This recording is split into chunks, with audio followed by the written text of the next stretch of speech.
Hi guys, I'm Juliana, and this is Taylor, my twin sister, and this is Read and Repeat Podcast. Thank you for coming back for another episode. This week we are going to be we're going to be talking about Beastly, which we actually have the physical copy of the book this time, which is exciting. That is exciting. And that is a young adult novel written in 2007 by Alex Flinn, and it also was a major motion picture, so some of you might remember that. Before you see it. Or hopefully you don't remember it, but we'll talk about that a little bit. Before we get too far into it, just for anyone who's new or just as a reminder, so we are twin sisters who are reading books that we are rereading books that we read when we were younger, young adult novels, middle grade, some stuff from school, and we're talking about them. Now we're adults, got a new perspective. Pretty interesting, pretty fun. And spoiler warning, if you haven't watched or listened to us before, we do go into the plots of the books, and we will be talking about the plot of Beastly. So if you haven't read it and you want to read it before you listen to us, great, go do that. And then if you haven't, if you don't care, or you have read it already, awesome. Keep watching or listening. And we'll get into it. Yeah, so Beastly, just to give a little synopsis, as we usually do, follows Kyle Kingsley, who is a wealthy New York teen going to a private school, son of a very well-known news anchor. And at the start of the book, he's about 15, and basically is, we understand him to be a very shallow, mean, popular kid who runs amok of a school witch who's there for some reason. As one does. and ends up becoming a literal beast, just like Beauty and the Beast, and undergoes his own transformation, both physical and internal, over the course of the story, and of course meets a girl who becomes kind of the belle of this novel. And so if you know the story of Beauty and the Beast, you kind of already know how this goes.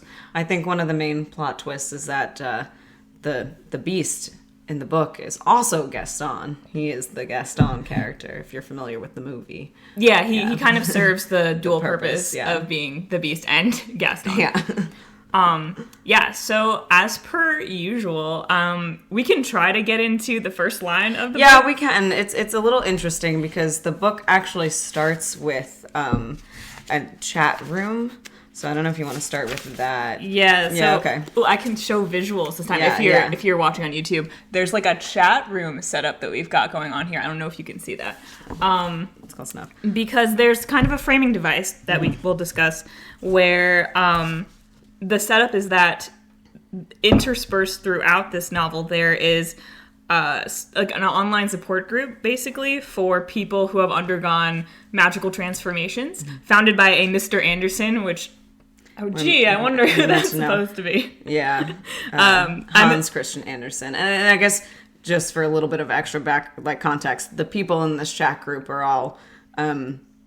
in some way, a version of a Hans Christian Andersen fairy tale. Yeah, so we've got, we'll talk about them. We'll talk about later, them. Actually, one of them I cannot figure out who it is, so I'm very excited. Me too. Oh, no, I really thought you were going to know.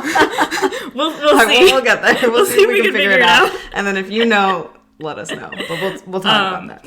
But yeah, so I'd say, if we're going based on the chat room, the first line of the novel is Mr. Anderson saying, "Welcome to the first meeting of the Unexpected Changes chat group," and then asking if anyone's there, or should I say, anyone going to admit being here. And then we have Beast NYC joining the chat, which is our main character, Kyle, or I don't know if he's Kyle anymore at the time, but we'll discuss that.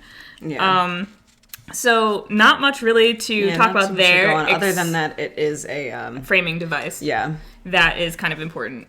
Well, kind of important, kind of not important. I honestly don't find that it adds truly too much to the story, considering it is super external to the story. Once you get into Kyle's narration, it's not in it. He doesn't, I don't think it's... think about it or talk about it. Yeah, he doesn't think about it. He briefly mentions at one point, maybe joining a chat group. But, Yeah. I don't think it's bad to have, but I also think if it were removed, that'd be fine. Yeah. Yeah. So let's get into like the actual chapter 1 Yeah. first line and see if it gives us anything more to work with. Just read like the whole first 3 lines, actually. Okay, yeah. Yeah. I could feel everyone looking at me, but I was used to it. One thing my dad taught me early and often was to act like nothing moved me. When you're special, like we were, people were bound to notice. And I like this because I feel like if you go into it cold, so the first 2 lines set you up for it to be like, oh, why are people staring at him? Like, what's wrong with him? You know, like, what has he learned to deal with, you know, being different, blah, blah, blah. And then it's like, oh, no, he's special. He's actually just full of himself. He's just full of himself. I didn't think of it that way, actually, because it does kind of set up for how later on he's going to have everyone looking at him. Right, exactly. But for a different reason, yeah. Yeah. And so, like, you might think, like, oh, he's come to terms with something that would cause people to stare, you know, whatever it may be.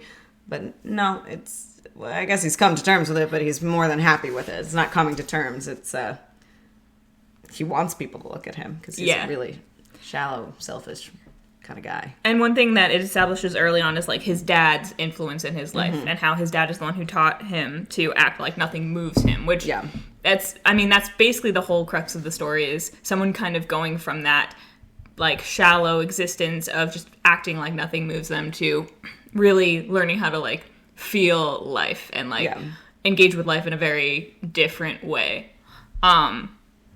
So yeah, I think it does the job. It's not the most, you know, interesting first few lines. It's not, but it gets it done. There's nothing wrong with it. So from there, I guess I'll jump into a little bit of the plot. Like, from there, we start learning about Kyle and what he's like. And he's just an asshole. Like, he is... I don't think I knew kids like this in high school. I mean, we didn't go to a super rich, fancy New York City private school. So maybe there are kids like this. I don't know. But, like, he's just really an asshole. It's a little bit, it does come across as over the top and very obviously. There are times, and we've come across this in books that we've already talked about, like, for example, I think in Beautiful Creatures, where the main character comes across as an asshole, but you don't get the sense that they're supposed to be, right? Mm-hmm. This one's very obviously, But it really does come across as, like I said, kind of cartoony. Yeah.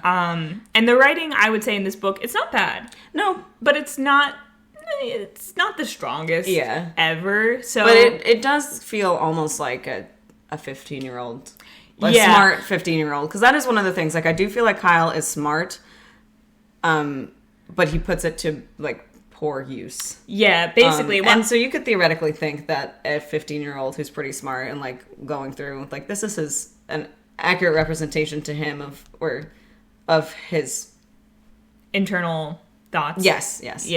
Yeah. Like, you're very in that character, and it does feel very young. It does feel very 15. Mm-hmm. So some examples of him just being a dick is that, his internal monologue is a lot of him just thinking about how he's more handsome than his best friend, for example. And how that means he deserves to win the homecoming prince or something? I think it's something like that. They're voting for homecoming prince, and he's on the ballot. His friend Trey is on the ballot, but he's like, obviously I should win. That's the scene we open to, is they're in a classroom, they have a substitute teacher, and they're supposed to be filling out ballots for this homecoming royalty court, whatever thing. And, he's excited about it because he's like, I'm going to win. And he's thinking about that. And then we have our run-in with the witch, who just inexplicably is just there. Yeah. There's not really any kind of setup. She's just like someone who speaks up from the back of the classroom. And he turns around and he looks at her because she expresses disgust over the whole process of the voting on the prince. And she says some whole spiel about how it's just about looks and it's shallow.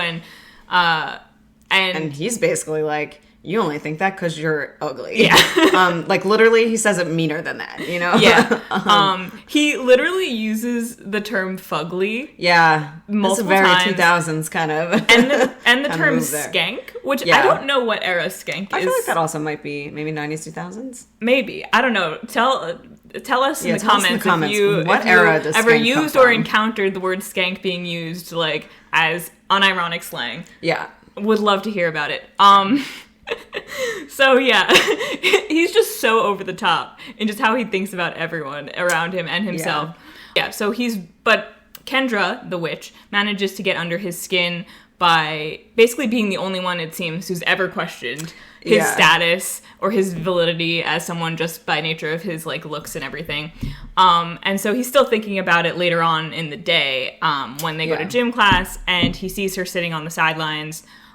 He makes like a racist comment about her clothing at one point because she's wearing like a long flowy like robe or dress, and he refers to it as something that terrorists would wear. Oh yeah, I missed that. So there's a few moments like that. Yeah.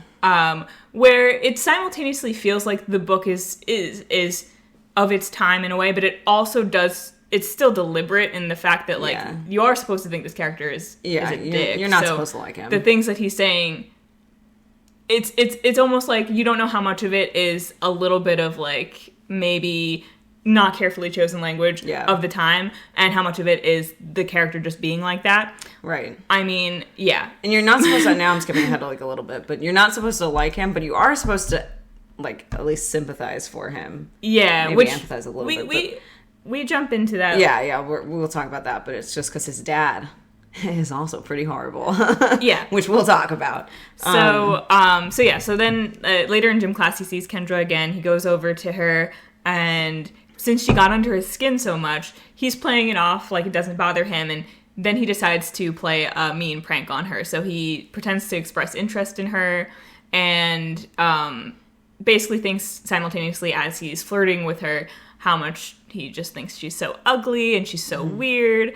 And he actually, though, like, his dialogue is relatively charming when he is honestly talking to her. Yeah, like you that's where I think I get that like this kid is actually really smart, because like he's really good at controlling the way he's portraying himself versus his internal thoughts, which are pretty bad. So you can kind of see how he simultaneously is very obviously a dick, like vocally at multiple points where it would be obvious to people around him, but you also see how he can get away with it because he knows how to reel it in. And so he basically asks her to go to the dance with him where he's hoping to be crowned royalty. And he's rich enough that he's just going to buy her ticket, even though he has no intention of actually going with her. Because he's going to go with his girlfriend, Sloane. Who is also really mean. Just a very one-dimensional. Like, so one-dimensional. Like, she almost comes across as worse than Kyle from the start because she has no other substance. Since we're not getting her thoughts. Like, Kyle calls her up, or no, she calls him, and is like, hey, some skank, probably is what she said, is saying that you're taking her to the dance. Like, what gives? And then he's like, no, that's not... Well, he lies to her, and he's like, no, that's not true. Like, she's crazy. And then is like, but let's not tell her that I'm going with you so we can, make her, like, feel awful when she finds out, like, I'm with you at the dance. And then Sloane is like, yeah, so smart. I love it. And then you're just like, what? She's like, that's so funny. Let's do that. Yeah, like, okay. And these are, like, 15-year-olds. Yeah, these are 15-year-olds. Like, how... horrible. Yeah. Like, so, yeah. Anyway. So no one's coming off looking great. And God, Kendra turned out to be a witch and was fine with this. So that's kind of Kyle's character as we have established. And I think it's funny he's called Kyle Kingsley. So obviously he's supposed to be the royalty in this. Yeah, which is a great name, honestly. Yeah. Kyle Kingsley, the alliteration is there. Yeah, it's great. So then later on we actually meet his dad, and we get a sense of their relationship. And his dad, as I mentioned, is a famous news anchor, so he's super well known, always on TV, and he's clearly the one who's taught Kyle all about this looks matter. We're living on the surface only, and he basically he walks in into their apartment after Kyle gets back from school, and he's got his Bluetooth in, and he's barely even paying attention to Kyle. And Kyle in his inner dialogue is very aware already of like how little neglectful his dad cares. is. Yeah. Like he even says something early on about asking his dad if he loved him when he was a little kid, and his dad kind of not really answering. And Kyle never asked again. And so, like, you get the sense of, like, okay, this is a kid who has been starved for love, and so does not know how to do anything besides starve other people for love. Yeah, it's basically cycles of abuse and neglect. Yeah. And his mom also had walked out on the family when he was younger. Mm-hmm. And you get the sense, you don't know that situation, we don't get really into it, and we don't get to ever meet the mom, but you kind of get the sense that it might have partially been because of the dad, but it probably was more likely because she was looking for, like, I think she marries a wealthy plastic surgeon and lives in Florida and doesn't really have an interest in her son. So it's not necessarily her escaping even, like, a bad situation. Yeah, like, it's really more just her not caring. Yeah, it's just her about doing her own thing. Yeah, so basically we established Kyle as someone who has not only never felt love for anyone in his life, like genuine love, but he's never been genuinely loved by anyone in his life, and in any sense. Yeah. So that's where we're starting off, and then of course we get to the actual dance where well we should talk about the rose. Oh, the rose. Very important. Okay, so yeah. Hence why we've got the roses. But, roses are very important. Yes. As you can, So he is set to go to the dance with both Kendra and Sloane, but as we know, he's going to screw Kendra over pretty much immediately. So Sloane is like, get me an orchid for a, what is it? Corsage. Corsage. Oh, yeah, so I guess that's the boutonniere for the corsage. Yeah, corsage, boutonniere. Yeah. Okay. Sloane wants an orchid. She's very, very specific about that. So Kyle tells Magda, their maid, to purchase him these. At least, I don't even think he says to get anything for Kendra. He doesn't want anything for Kendra. He just wants the orchid for Sloane. But Magda comes back with a white rose, and he's furious. And honestly, reading, one of the hardest things for me to read in this book was the way that this 15-year-old child talked to the maid. I was like, the amount of disrespect that he is saying verbally to her and in his head. Like, it is uncomfortable. You're not happy. And you're like, good, I'm glad that she got a rose and not the stupid orchid. So... Yeah. And it does kind of come across as this weird coincidence. Yeah. That Kendra requested this rose, and then Magda shows up with this rose, which may or may not come into play later. I want to talk later, too, about that and how I think maybe it could have been better done. Yeah, I don't really like that. But I agree. But yeah, we'll talk about that. So he's like, all right, well, Sloane's probably going to freak out because she's just as shallow as I am, and she really wants, it's going to ruin her night, basically. Yeah. So... Predictably, she does. Yeah, she freaks out. She's not happy. She's not happy about it, and Kyle is just, like, standing there with this rose corsage at the dance, while Sloane goes off to greet her best friends after yelling at him. And he's just like, well, great, what do I do with this? Because I don't want to give it to Kendra. I have no intention of actually taking her to the dance. So he happens to notice, like, the ticket taker or a girl who's working at the booth or something. And she's a student, but she's working the dance. And he notices that he doesn't really know her. Yeah. He might have seen her around. He describes her as he describes everyone's looks, he describes her as plain looking and just not someone he would ever really spend any time on. And he just is like, hey, you want this rose? Because I've got, I've got nothing to do with it. And she assumes at first that he's just making, trying to make fun of her. A prank on her. Kind of like he actually is intending to do to Kendra. And he's like never spoken to her before, and he's offering her a flower, like, while she's working the dance. Like, it's clear that she's doing it because he assumes and is correct, like, she's a scholarship student, so, like, she has to work the dance. And so it seems like she gets affronted by this, which I understand, knowing who Kyle is. Like, yeah, you would kind of assume that he's not just giving you a rose out of the goodness of his heart. Right. And he's not, really. But when he does give her the rose, she accepts it, and she seems really excited about it, really happy to have it. As he simultaneously kind of judges her for being excited about it, he also kind of feels good. Yeah. He's like, oh. And then he immediately turns it around and is like, I'm glad that I don't have it whenever Sloane inevitably wants it later on. Like, he's glad he gave it away. So, just so Sloane can't have it. And it's like, that's his girlfriend, you know? Like, he doesn't even care about her. I mean, no. I don't and really she think doesn't cares care about him either. Yeah, it's not like that. But, like, he doesn't even care about her. It's just the pettiness of, like, being like, yeah, Sloane's going to come back at some point and want the rose. And then I think she does. And he's like, I'm glad I don't have it. And then after this, of course, is when he runs into Kendra, and they make a whole scene about how you thought I was going to invite you in. And Sloane's part of it, you know. Yeah. And Kendra... Terrible people. Kendra simultaneously genuinely seems to have acted as if she, you know, thought he might be there to actually be good on his word, but isn't surprised when he doesn't follow through. Yeah, she was, and she's basically like, I was trying to give you a chance to do the right thing and not be an asshole, but you proved me right. Yeah, and I forget if there's any kind of magical thing that happens here, but he is clearly freaked out by her for the rest of the night. I don't think that does she say she curses him? She says something like ominous, I think. Yeah, and so he just feels off the whole rest of the night. Yeah, and he gets crowned, whatever, and Sloane does too, and then there's a whole thing where he wants to leave and she wants to go back to her place, and he does the whole thing where he goes back to her place, but he's just so off from this whole Kendra thing. So then when he makes it back to his own apartment later on that night, then... he's feeling sick. He's too. Messed up. Yeah. And then Kendra is there.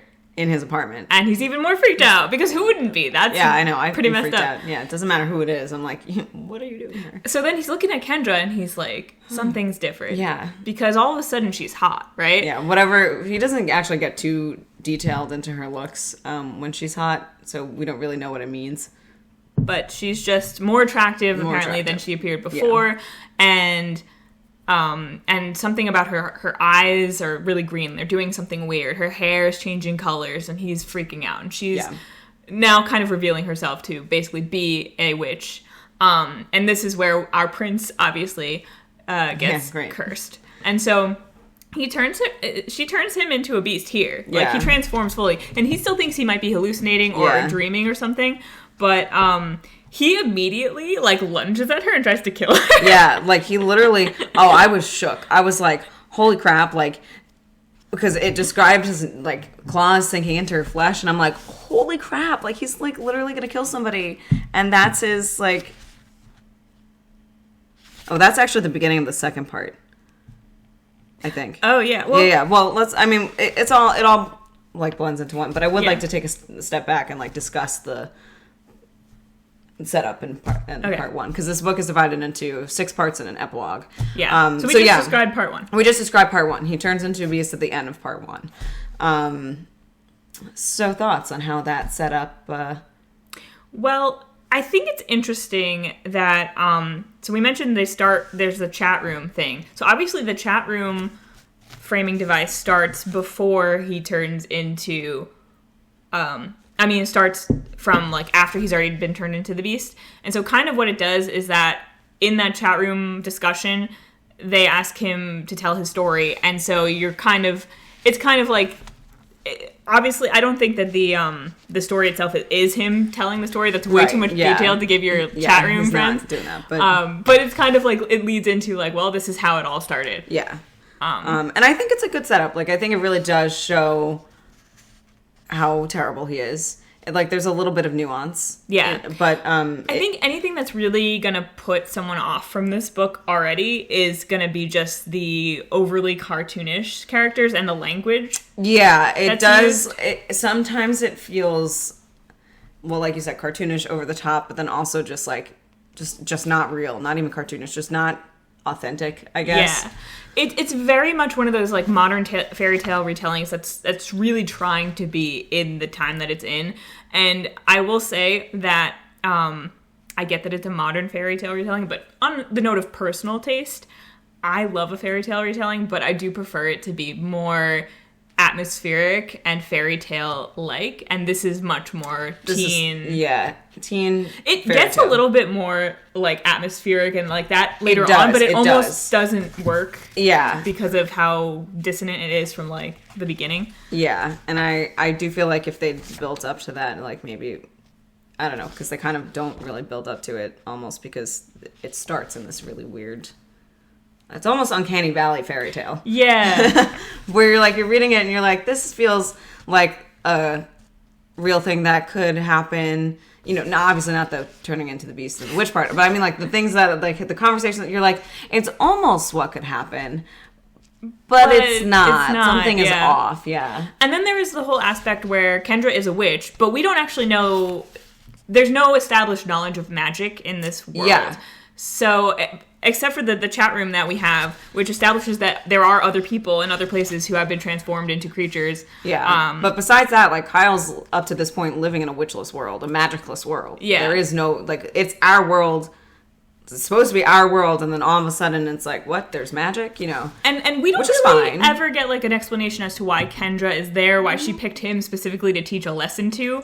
But we do get the sense that she's here to teach him a lesson. Yeah. Well, and we do a little bit at the end. Yeah, I guess that's true. I don't really remember. Yeah, a little bit. It's not a lot, though. I like to think of her, honestly, as his really alternative fairy godmother. Yeah, for sure. I could see that. I definitely see that. She's a hardcore. And I think as we, like, talk more about it, like, that comes out as well. But yeah, so that's part one. And so now we move into part two, which starts, I mean, it starts immediately from him being turned into the beast. This is where he jumps at Kendra. But before we get that, it is broken up by another chat room with the beast talking to the other members, which is Silent, who's a mermaid who is considering turning human for a guy. Gee, I wonder who that could be. And she has to give up her voice in order to do it. So she's going through, she's trying to figure out her transition. Yeah, she's the one who's the opposite from all the rest of them, is that the rest of them have been transformed against their will. She's considering a transformation. And so she's there to kind of be another perspective in the group. And then there's the Froggy, who was turned into, he's a prince who was turned into a frog and can only be released if he's kissed by a princess. Yeah, we don't know where he's the prince of. I mean, I know there are princes that exist in the world today. Right, but I haven't heard of any of them being turned into frogs. Well, see, no one actually knows that he was transformed. True. That no one does know. That's true. And then there is Grizzly Guy. I cannot figure out. Okay, so there's this weird thing where you can kind of figure it out if you don't know, like, right off the bat who they are. Like, you can kind of figure it out by who they mention interacting with. Yeah. And this guy mentions two women or girls. One is Rose Red and one is Snow White. But not, and every time they say Snow White, not the one you're thinking of. And I'm like, okay. What does this mean? Yeah, right? So and it's a guy who was turned into a bear, basically, it sounds like. And so, like, Rose Red, I swear to God, if there's anyone out there who's like, this is very obvious. Yeah, please tell us, because I really thought that Juliana was going to know, and she doesn't, and I don't know. I mean, like, Rose Red, I'm thinking, like, Little Red Riding Hood? Like, right, I know. That's or Briar Rose, like the Sleeping Beauty one. Right. But Snow White and Briar Rose, I feel like Sleeping Beauty and Snow White, that they both sleep. So, like, yeah, but then it's also not the Snow White that you're thinking of, and what are they doing together? Like, and why is there a bear? Why is there a bear? There wasn't a bear as far as I know, unless there could be, like, original, like, fairy tale content that we were just not aware of. Yeah. Like, so original Hans Christian Andersen stories. Please comment. Yeah. Please let us know. But yeah, so now we're into part two, and it picks up right from where we left off, besides that brief little interlude in the chat. And this is where he lunges at Kendra and, like, rips his claws into her. Yeah. And you're like, oh my God. But then she's like, haha, you can't kill me. Yeah. So this is, like, honestly one of the most just, like, disturbing parts, because I hate, it always makes me, I mean, I don't hate it because I think it's bad. I just get uncomfortable during those parts of stories where someone, like, has transformed into something new and they have to, like, prove to the people around them that they're still them and tell them about it.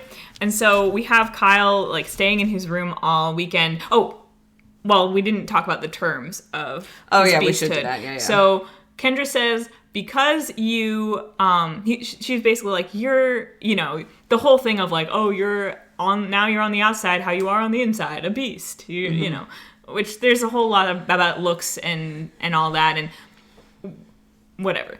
But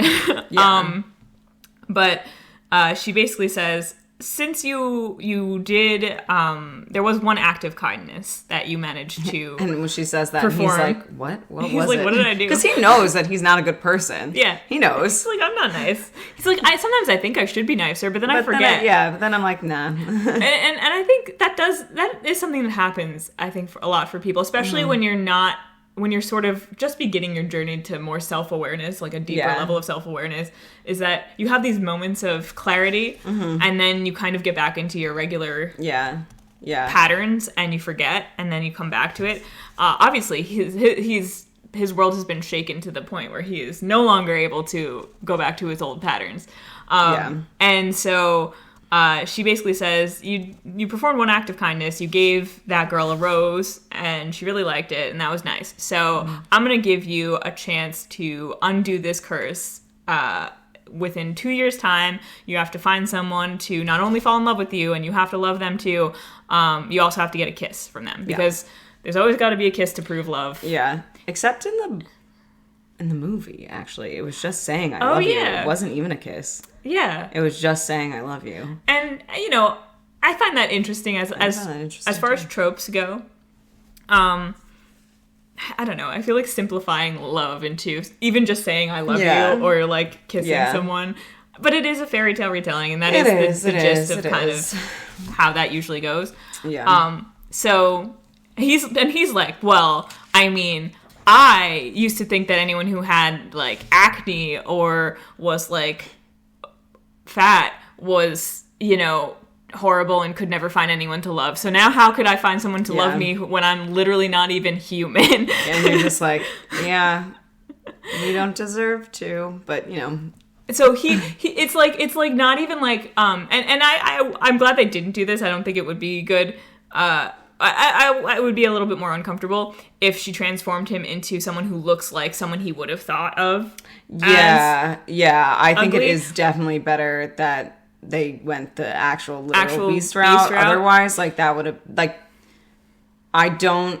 Because the actual concept of beauty is, first of all, I mean, it's constructed, right? Yeah. It's literally, it's in the eye of the beholder, but it's also constructed based on societal expectations and history. It has changed so... And all that, much, like, throughout history, so... And I don't think a lot of books in the 2000s, early 2000s had the wherewithal to really...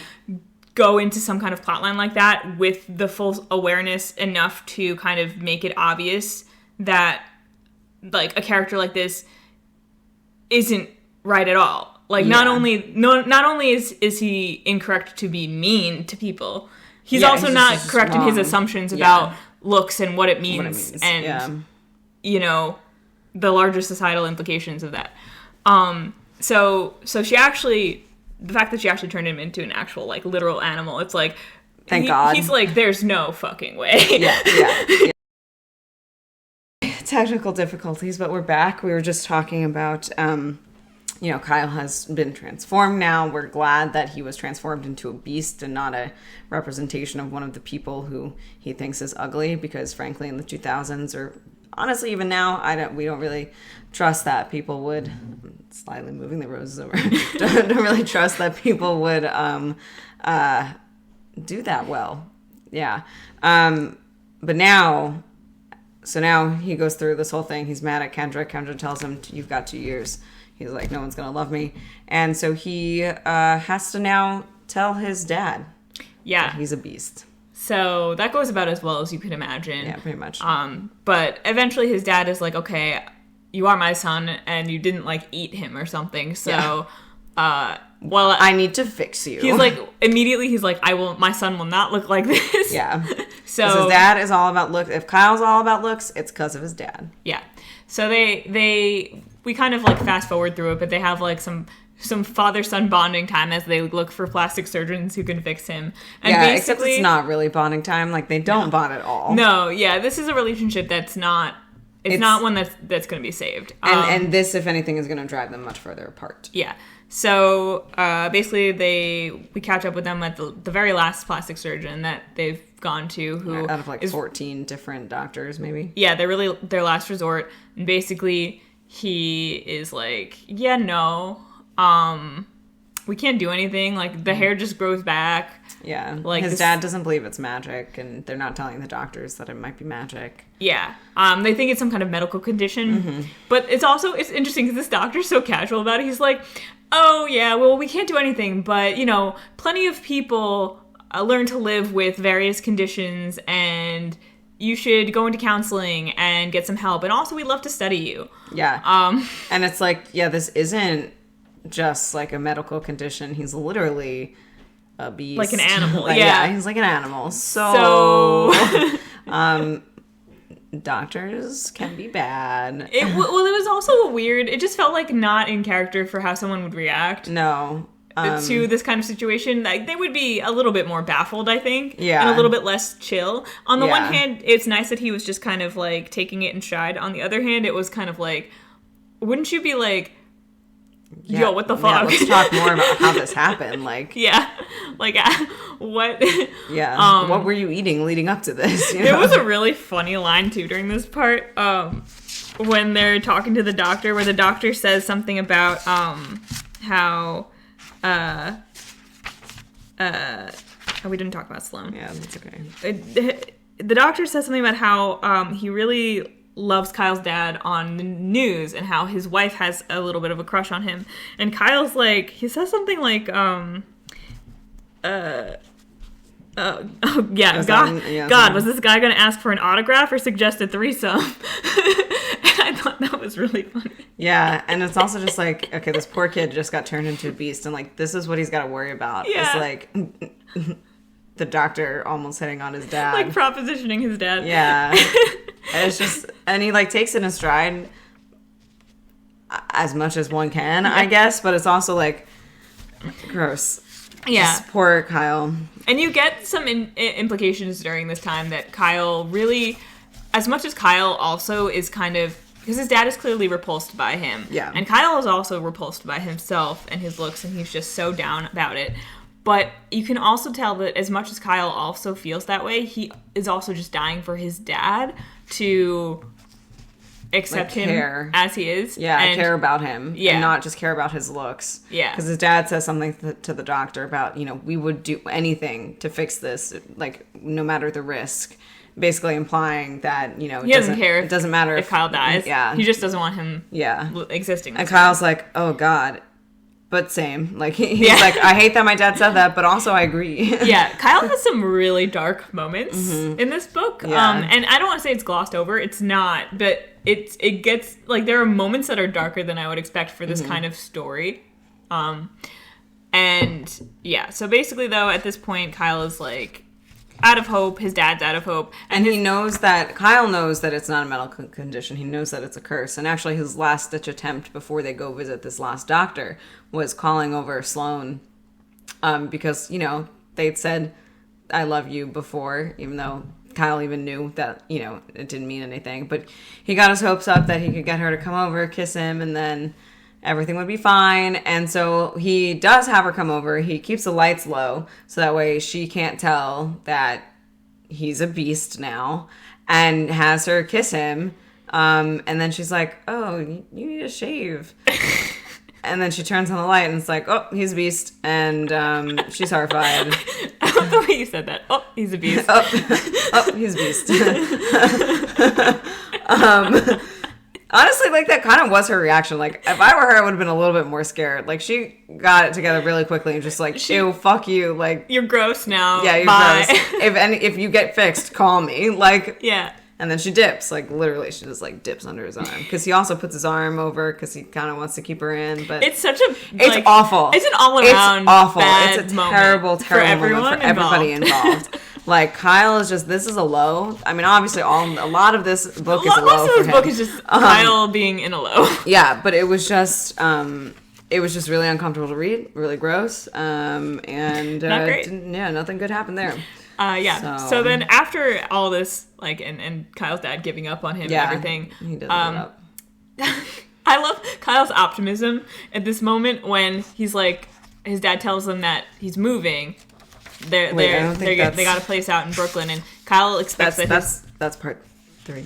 But we're like pretty much there, right? No, because we still have to talk about. This is where he has a commentary. This is where he gets the mirror. And bro, I don't know how much space my phone has, but okay. All right, well, real quick, before we get to moving and the fact that his dad, like, literally gives up on him, Kendra, the witch, has left him this magic mirror. So, he picks it up the first time he finds it and, like, sees himself, and he gets his hopes up. He's like, oh my god, and then it, like, goes back to the beast. And it turns out that this mirror, like, it's his way to communicate with Kendra. For some reason, she wants this, and for some reason, he does sometimes talk to her, but But not only that. Oh, yeah. It turns out this mirror lets you spy on literally anyone. Anybody. Doing whatever, it doesn't matter. And you just say their name and you can see what they're doing and where they are. And it's fascinating to me that as much as Kendra is like, you are a terrible person and you need to learn a lesson, she's also like, here, let me give you this mirror that lets you spy on literally anyone. So and encourages him to do it. And we get this 2-month montage, essentially, because there was 1 month left of school, and now it's going into the summer, and he basically, like, told everyone he had pneumonia, and then that he was going to boarding school, and, Okay. All right. Back again. So, we get a montage of Kyle over this summer period, end of the school year, summer period, looking at people in the mirror. And he looks at all sorts of people, mostly people from his high school, though. He uses the yearbook to look them up. Yeah, he doesn't just only do the people that he was friends with, although he starts with them, but he just goes through the yearbook and says, mirror, show me whoever. And then he sees them. And he ends up getting a little bit fixated on this girl, Lindy, from his class that... I don't think he knows her name is Lindy. Linda. Or nickname is Lindy. It's Linda, sorry. Yeah. Linda. And he ends up watching her more. Usually he just watches people from his high school once, but he ends up watching her more. And so he starts to learn about her, and develops kind of a connection with her, even though it's very much one way. Yeah. And he realizes that this is the girl that he gave that rose to. Yeah.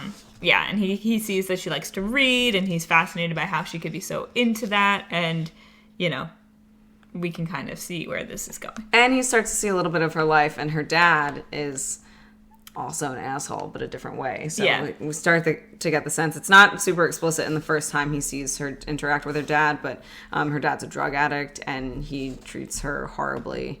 And, we see more of that as we go on. So that ends part 2. Yep. So part 3 is really where we're going to get. Do we have is there any retrospective we want to give on part 2, or should we just keep going? I just want to move on. All right, we're just going to keep going.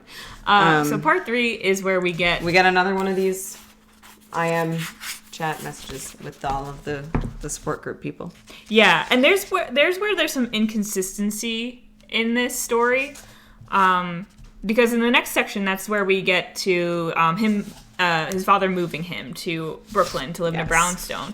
And essentially, he thinks that his dad's going to come with him, but it turns out he's just abandoning him there, basically. Mm-hmm. And it's a really nice... With the maid, with Magda. With Magda. Magna. With Magda. And it's a really nice place. It's got 5 floors. 5 floors. They don't even need the 5th floor. They don't even use it. Yeah. And he's got a bunch of video games and stuff, but it's essentially a prison. Yeah. And he knows this immediately, and he's like, a gilded cage is still a cage, that whole thing. Yeah. And calls his dad and is really mad at him and basically says, well, okay, look, if you're going to leave me here and you don't want me to be seen, and you don't want me to tell people what I am, Mr. News Anchor Guy, then you're going to have to give me, free reign of your credit card, basically. Yeah. And find me a tutor. He wants a tutor. And leave me alone. Never see me again. Yeah. And the last one he says, mostly because he has a very self-aware moment of, he knows preemptively that his dad doesn't want to come see him. Mm-hmm. So he's just cutting that off. Yeah. Because he doesn't want to get his hopes up that his dad would anyway. Yeah.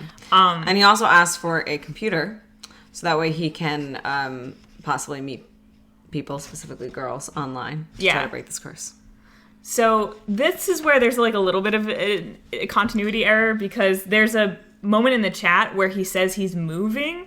Yeah. And that kind of implies that he's been in this group chat since before he moved. But then in the actual text itself, it seems like he didn't like actually look for group chats until after he had moved. Yeah. So, yeah, but I also do feel like the external IMs are kind of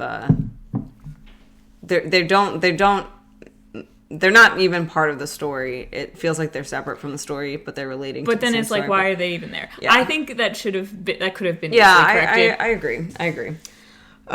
So we've got him in his beast castle now, though. So Yeah.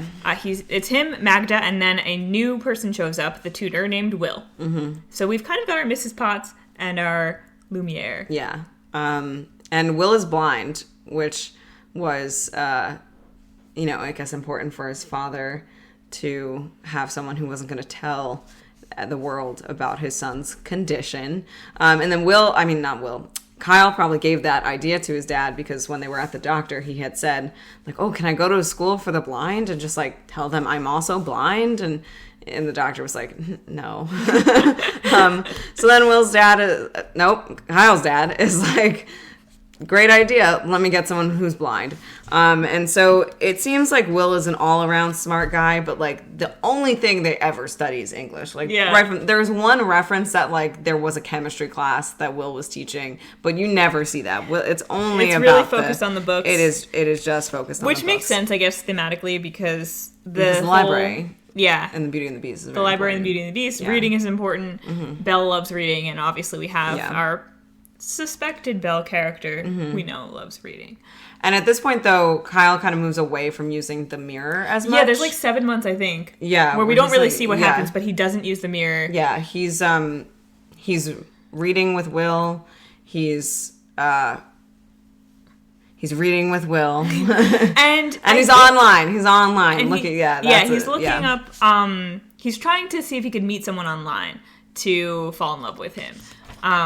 To break this curse. That's when he checked out MySpace.com. MySpace, and there's another one like Zanga or something, which I had never heard of. Oh, yeah. And I haven't heard of it either. I mean, we are old enough to know what MySpace is. But too young to have used it, although theoretically we could have, because there's plenty of people that he comes across. So what he does is, this is, like, the mirror is a questionable device in terms of, like, violating people's privacy. But it's also magic. It's very, and so it feels different even though it's not. Well, yeah, it's, like, not something that anyone could actually really do in real life. Yeah. Short of physically going to stalk. Right, exactly. Like, that's what makes it feel different, you're not capable of doing that. Yeah. So, what he does is he'll, like, meet someone on, like, a chat room, and then he'll ask to see them via their username, and so he can see who they are. So I guess he didn't totally get rid of the mirror, but he just started using it in a different way. So then he's like... So he comes across, like, 10-year-old cops. A 40-year-old guy. Like, old guys, like women, older women posing to be younger. Yeah. So he's not really having any luck there, and it's kind of an interesting look at, like, mid-aughts online... culture, and like the perspective also of that perspective of you never know who you're talking to, which is true. But also the perspective of you can't meet and fall in love with someone online, because Kendra like appears in the mirror and is like, you got to stop doing this. It doesn't count. Like, you can't make a real connection with someone online. And he's like, well, no, that's kind of bullshit, because people do. Yeah, and she's like, no, but it only counts once they meet. Yeah, I don't think that's necessarily true. No, I think that is a very like mid-2000s take on and I think especially after the past like few years that we've all had, where we've sometimes had to rely on mostly non-in-person connections. Yeah. I think we all have a different perspective on that, especially now. Mm-hmm.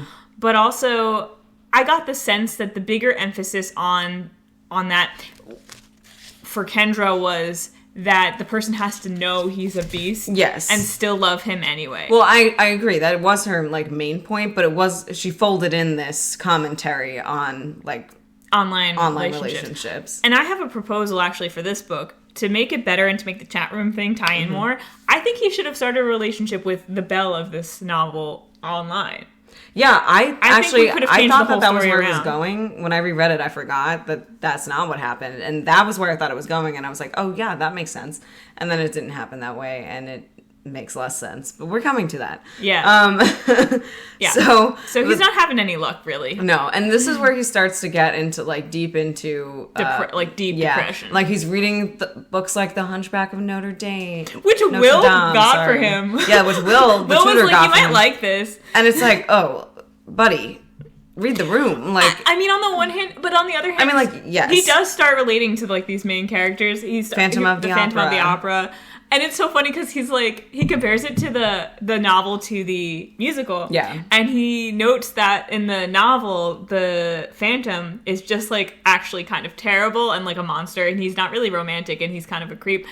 I've never read the novel, so I can't account for that. But compared to the musical, where he's much more portrayed as like sympathetic, a romantic hero in a sense, even if he's not still kind of a creep.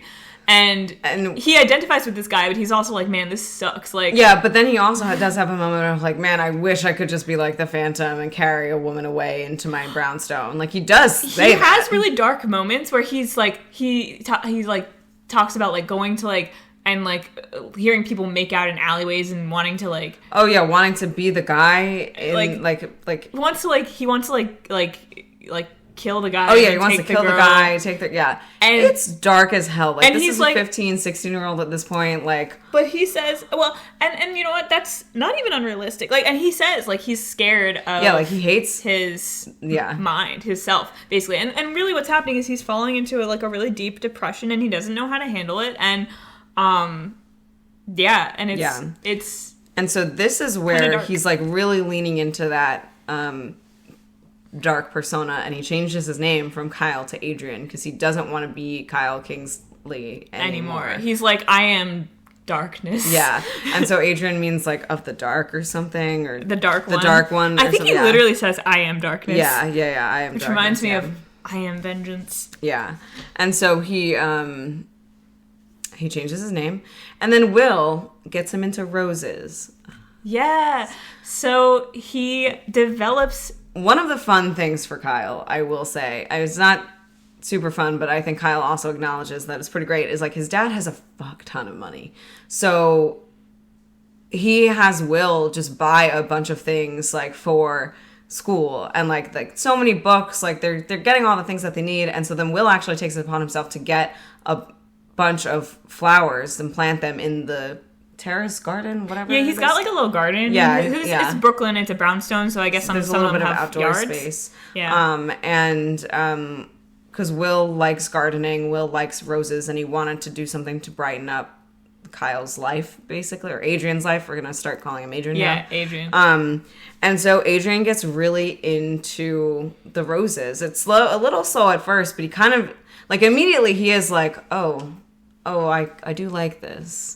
And then slowly, and we'll see, it does become almost an obsession. But that's when he starts leaning into the, I'm the beast of this manor, and my roses are my only friend. Like, yeah, and it's actually kind of nice because it's really it's a real shift for this character. Yeah. In terms of, obviously we know it comes from, I don't know if I guess it's probably in the original fairy tale too or whatever. But we obviously know from we know from the Disney movie that roses are still important in that. Yeah. And there's the whole. I think he did have a rose garden in the original. Yeah. Yeah. So we know where that comes from, but it also does work in terms of being a character beat where this character who previously was living a very shallow existence is now going through this huge internal and external shakeup in his life and experiencing depression, and then gets into a very physical task that he can now it's like a new passion that he can now devote himself to, and it rings true. I think that can happen a lot when someone's in that kind of mind state when they can find a new hobby or something to engage with that way, especially something like that you're doing with your hands or something that you can research and really learn a lot about. Because he does. I mean, that's what he does. He starts tending to them, caring for them. And that's even more in part 4. But, like, this is the beginning of that. And actually, my tea bag has a little quote on it. What a desolate place would be a world without a flower. Ah. And that I is think that, pretty, what does mine say? That really speaks to what we're talking about. That works. Mine says, there is pleasure in the pathless woods. Okay. Sure. Yeah. There's plenty of other flower quotes. So this part, and so Kyle started going out. We kind of touched upon that. Like, he's kind of bumbling himself up, kind of like making himself look like a homeless person. There's a little bit of commentary on what it's like to be a homeless person, or what Kyle perceives it to be like, or Adrian perceives it to be like, in New York City, which is, people don't look at you. You can just go by unnoticed. So he's kind of using that cover and bundling himself up, and so people won't notice him. And it does work, and the only time he doesn't do that is when it's Halloween, because he can actually go out.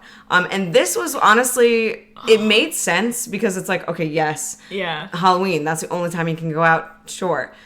What was super uncomfortable to me, I wish this part hadn't been in the book, honestly, at all, because he goes to a dance, and like a random school's dance. Like, he sees someone, like, selling tickets outside, because I guess that's how school dances work. I feel like it's not. But it was another private school, not the one that he went to, but like a fancy school. One. So we don't know anything about that. Yeah, so we don't know. But so it's their Halloween dance, and everyone's in costume. So he's out, and, like, he looks like he's in costume.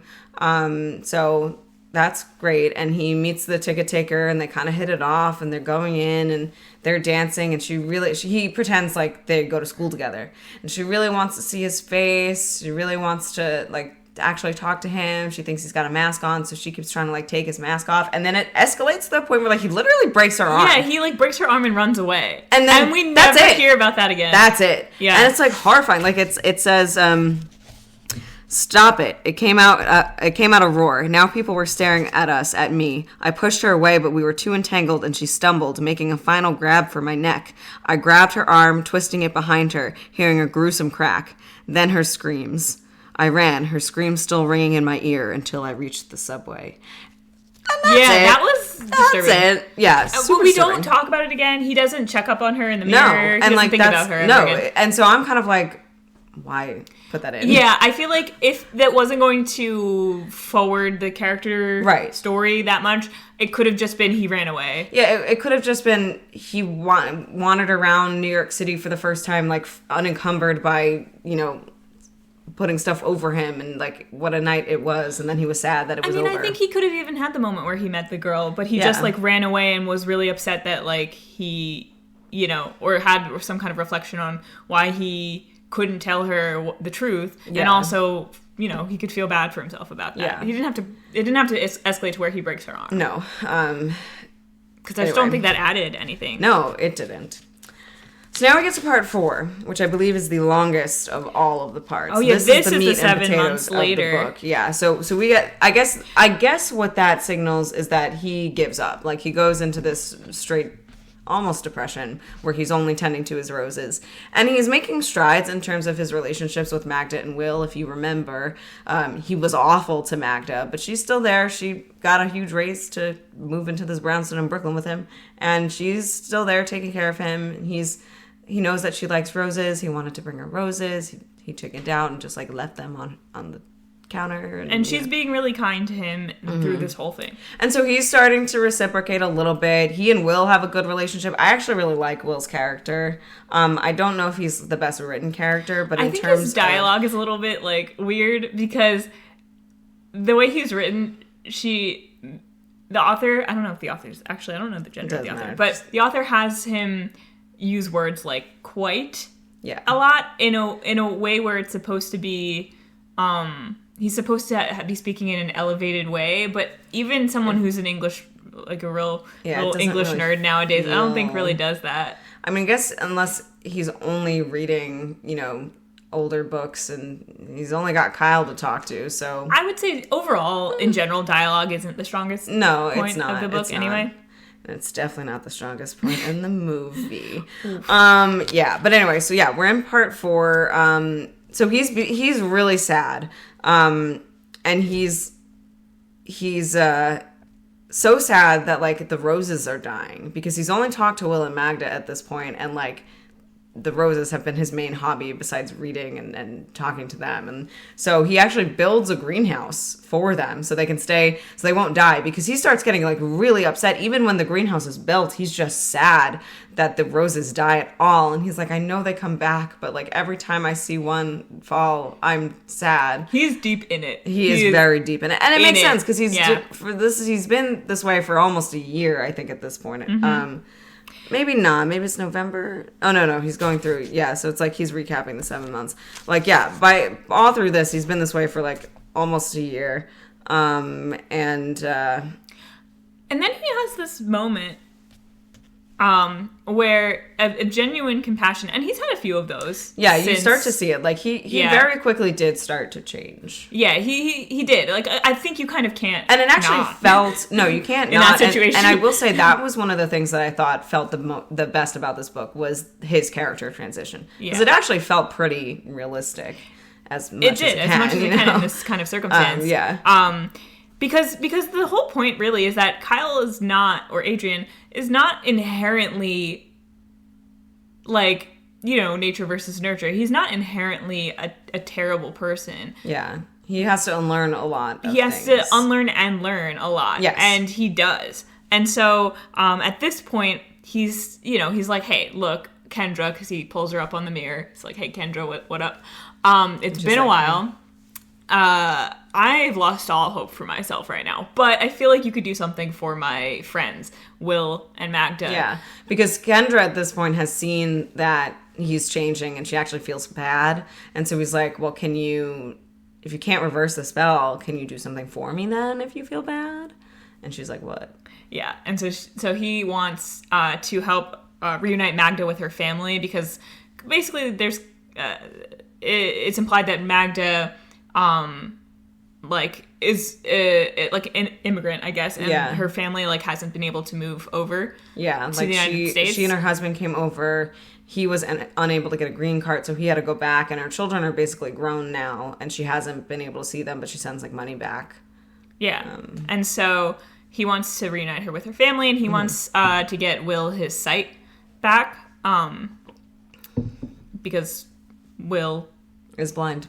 Yeah. And so he's like, I mean, you have magic. You could do that, right? And she's like, well, no, because witch rules. Yeah. But maybe I could fold it into your deal. So maybe now if you actually do break... Because she also is like, hey, I don't want you to give up. Yeah, don't give up. He's like, no, I give up. She's like, no. He gives up like many points in the book. But he's always got, at this point, every time he gives up, he's got someone there to persuade him not to, which is new for him.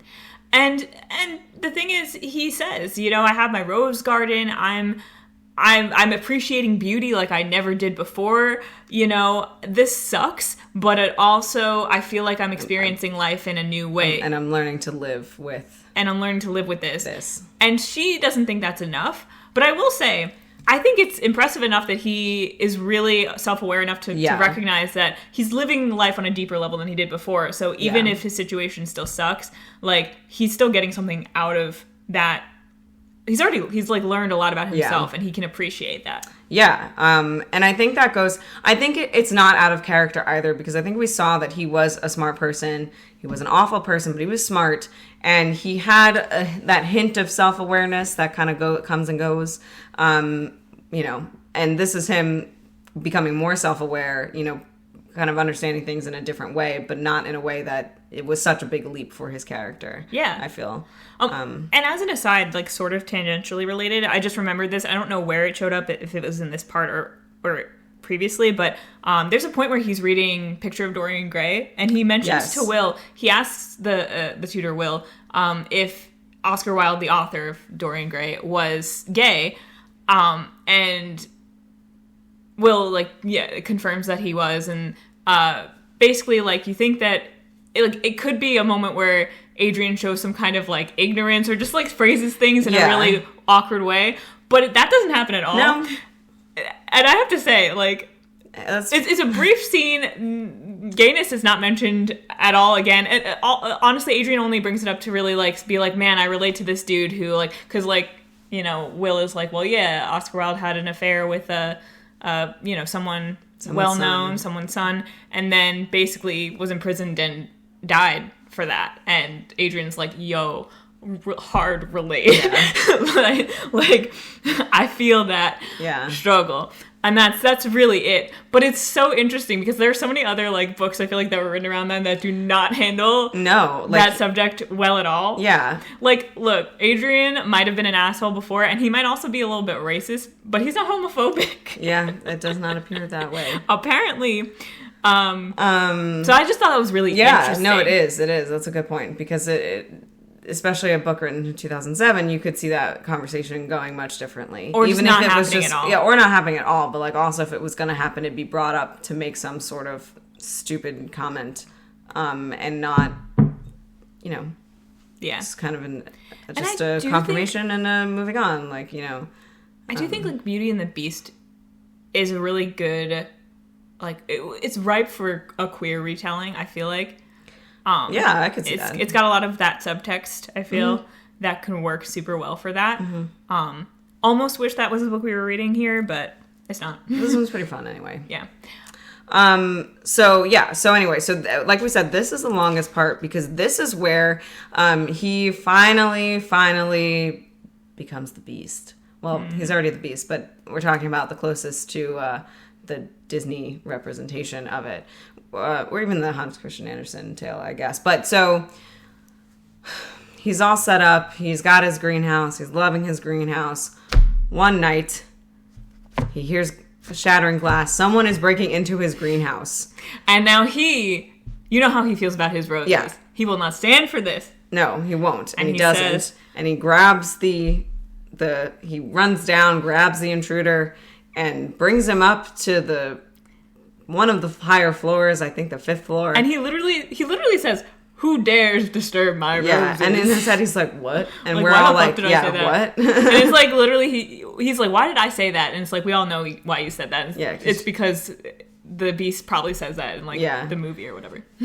And so he grabs this intruder, who looks pretty familiar, and then.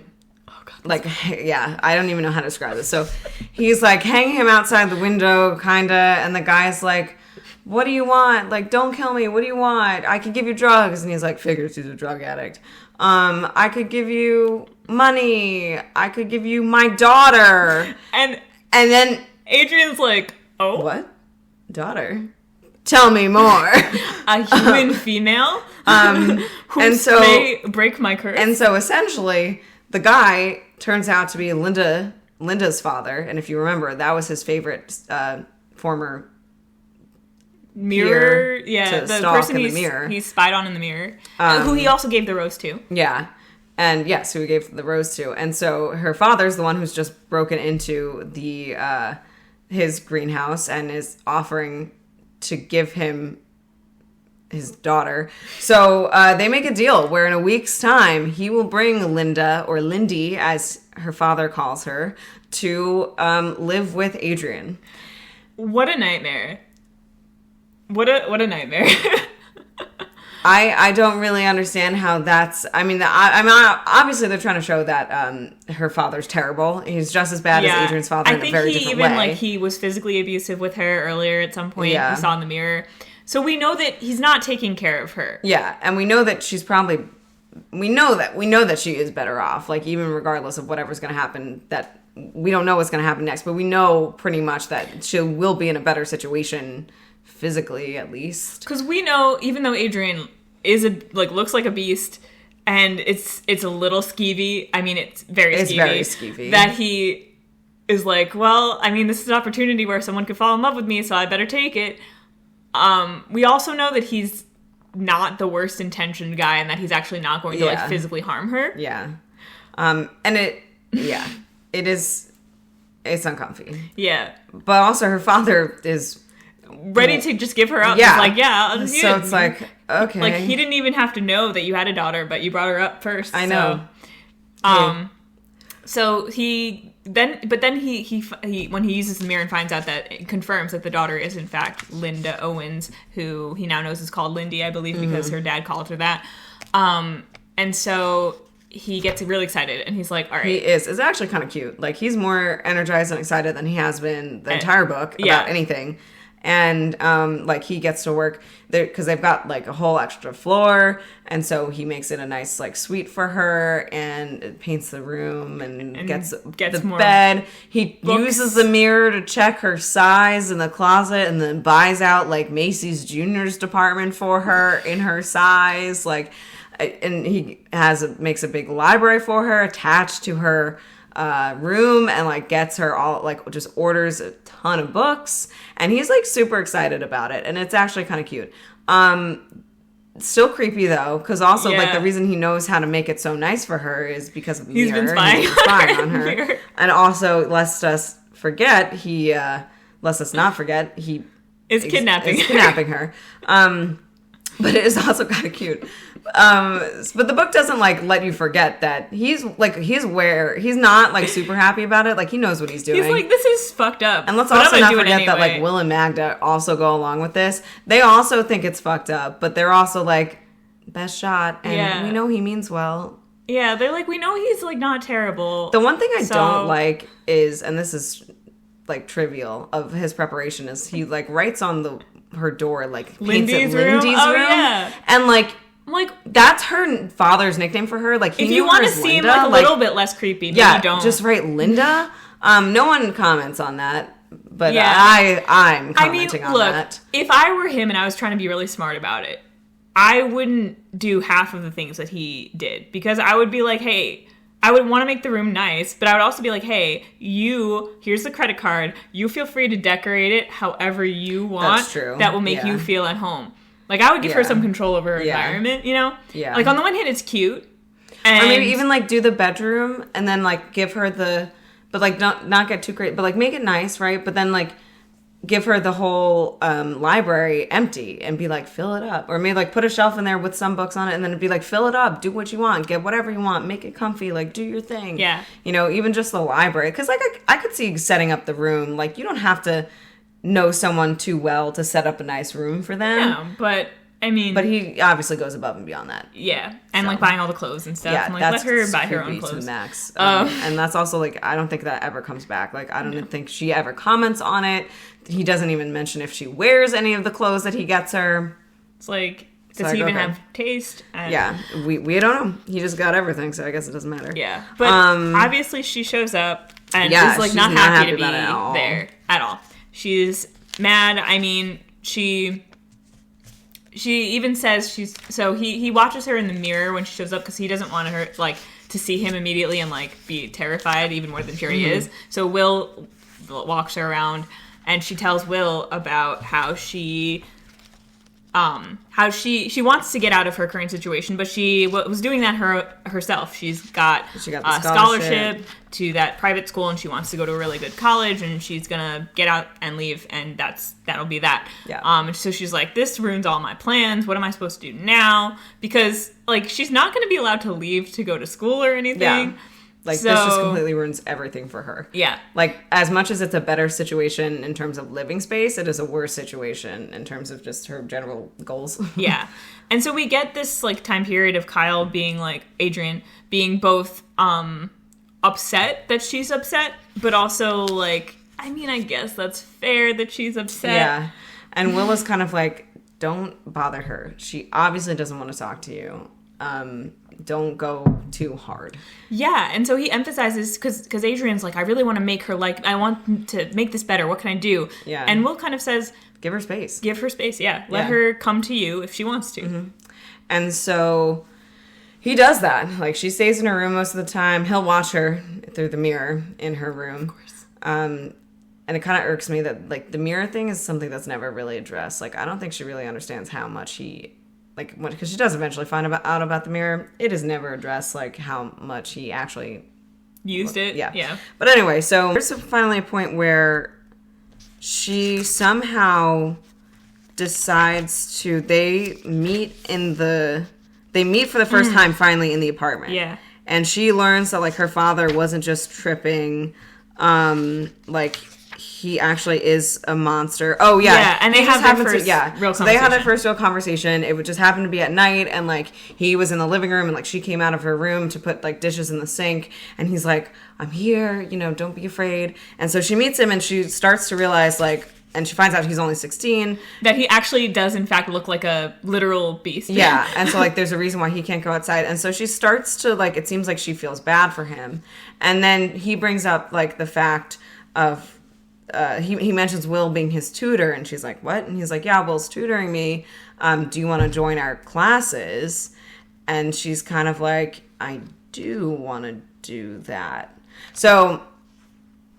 Adrian gets really excited about this. Well, he doesn't say it to like her, but he gets really excited about this because progress. He goes down early, like wakes up Will and Magda, lets them know, and then you know that she's going to be coming down for the lesson. Maybe she'll stay for lunch. Oh my God! He cleans up the greenhouse, makes it all nice. She loves the greenhouse. Mm-hmm. She loves the roses, and he's like, oh my God, she loves my roses. And they do Shakespeare's sonnets, which is like super basic, and you know, like, again, they only ever of course read. They're reading sonnets, and then he's like, oh, we have to pick something that I know ahead of time so I don't seem stupid. Yeah. And Will's just kind of like, just be yourself. Yeah, she can be smart too. Like, you know. And then so actually to Adrian's credit, like he does like come around, like he's in the lesson. He's like, oh, it's actually like, yeah, okay, I'm doing pretty well, but it is really nice to just hear her. Like she's smart. It's nice to let her be smart and like hear what she's saying. So that concludes part 4, which I mistakenly said was the longest part. It's actually not. But like he's just that tutoring session is the turning point for him in terms of his overall attitude. Like he is much happier. He's enjoying things more. And now we get, you know, another interlude with the people. I think this is where point, Silent Maid, the mermaid, little mermaid who wanted to turn into a human but had to give up her voice. This is where she comes in and tells everybody that she's gonna have to die because that was part of the deal because she couldn't get the guy to love her, and like because she saw him kissing another girl, kind of, you know, just like in the Little Mermaid, but in the actual original fairy tale, she ends up actually dying and turning into sea foam. Yeah, because yeah, that's just what it was. So then the whole chat group is kind of like, it's really sad. It's really dark. Like she just straight up dies, and like. Does she not come back? No, she does not come back. Like, she's gone. Yeah, it is pretty dark, considering the, like, happy trajectory that we're on right now. Yeah. And I'm not sure what it means, to be honest with you. I mean, yeah, she just straight up turns into sea foam. Yeah. It's sad. So now we get part 5, and this is the longest part of the book because this is his like actual cementing of his relationship with Lindy, as he does call her. Yeah. And I will say at this point, on this continued as we've most of the books we've read up to this point have had some kind of central romance in them. All of them have, I guess. And this book does not break the streak of like having romances that just don't engage me, you know? It's not the worst one. No, I do. I actually would almost say it is the best one. I would say only, like, Lily's Ghost is only better because it's a better book, like, and there's, but it's not like a really, like, big romance. No, it's just it's more everything like, is working together really well, including the relationship between the two. And I would say if we're gonna go with, like, romances, like, partnerships that are meant to be romantic and romances, honestly, I think this one's the best, just because, like, well, they're locked in together because he is a self-made prisoner and she's literally his prisoner. So they have nothing to do but get to know each other, which they do. Yeah, they do. I mean, I'm not saying it's the best fleshed out one. I don't think that. I would say the thing for me that it just doesn't do is I can, like, appreciate the construction of it and say that it doesn't bother me as much as, like, Beautiful Creatures and I Am Number 4. Yeah. And even Twilight, because, like, Twilight's a little special case, but also, like, I wasn't like, ooh, the romance, it's so cute. Yeah, I didn't care about that way. And I didn't feel that way about this either, but I think it came the closest to me. Yeah, I think when I was younger and reading it for the first time, like, there was something about it that simultaneously repulsed me, because I feel like there are parts where it gets really, like, saccharine and, like, however you say that, it gets really, like, overdone. To the point where I get a little bit like, Honestly, most of the end for me, I'm like, yeah, I'm like, 16, it's a little 17, like too much. Yeah. But I also was like, there were parts that I think I did find really sweet and interesting. But I have not had that, like, you know when you're reading like a really cute romantic book and you're like, you feel it in your body and you're like, this isn't that book. And you're like, ooh, like, or there's like a lot of tension. You're like, I really want them to get together because you could tell that they really, you know, It's not there's bad. none of that. I'm not rooting for them. But no, but it's just it's just like a comedy, right? When there's a really good comedy or a really good romance, you feel it in your whole body and you're like really engaged. And none of them have done that for me so far. Yeah. And I'm like looking at my notes and I'm kind of like, even though this is the longest section, like even though it's, I mean, like I don't even know how much we actually have to talk about because it's just them exploring each other in terms of like becoming friends and like learning about each other and doing cute things like watching The Princess Bride during a thunderstorm because she's scared and he's just awake and like doing more exploring the attic. Doing more lessons with Will. Apparently there's a chemistry lesson. All we see is English, but okay. Yeah. They explore the attic. There's a moment where they find an old dress. Yeah, they find this old dress and they like a bunch of stuff that belonged to the former owners that I guess got left there from like a long time ago, and she puts on the dress and he's like, well, she's actually really pretty. But he doesn't even really describe her that much. Not really. I mean, we know she's got red hair and that she's freckles. Not the kind of beautiful that he would have thought of. Yeah, as beautiful. I guess we're meant to infer. But honestly, for a book where it's so concerned about looks, there's not a whole lot of description of looks. It's not like a thorough description. It's more like, concepts. Oh, that's like she's so hot, or like, blonde, or that's what I'm saying. Redhead. I don't really consider that too much of a description. Yeah, it's not really flowery descriptive book in that way. Yeah. But that is one of the things I think about this is that I think the book works really well as a character exploration of a beast character, you know? Mm-hmm. But it doesn't work super great as a romantic story because I don't feel like Lindy is a fully developed character. No, and that is the unfortunate thing. I mean, it's partially because it is a first-person perspective, but we do see Kyle learning about her, like, but it does feel... Like, there's good moments, but it just doesn't dig into that depth. She almost feels even younger, I think, because of that. Like, because we know how much he's gone through and how much of a different person he is. Like, obviously, she's gone through some shit, too, but she just seems a little bit younger. Yeah, we don't see her grow. We don't see her internal life. Playing in the snow. It does feel almost like there's like an age difference between them that there isn't. Yeah, there isn't. But I mean, I guess. And it feels almost like Kyle looks at her a little bit in that way. Yes. Like he almost, even though there is an emphasis in the story of him learning to appreciate her as a person and he's learning to appreciate like life in general and in a deeper way and appreciate all people as people. There's a certain way that he looks at her where I don't think he ever really loses this, like, looking at her as some kind of, like, unattainable, like, special girl who is kind of a little bit separate from him and also is, there's, like... Like, he's got this longing for her, but it's really less about her and the fact that, like, she could be the key to his happiness... AKA getting rid of the curse. Like, he thinks that he genuinely seems to think that he would be happy with her and he loves her. But, like, it's also on the backdrop of, like, this is his only chance. And so how much of it is it's like both of those things working together is kind of, how much of it is him actually being all about her and how much of it is him feeling like this is his only chance. And I think both things can coexist at the same time and not interfere with each other, but I think the story just doesn't do as great a job of showing us their connection as much as I would like it to.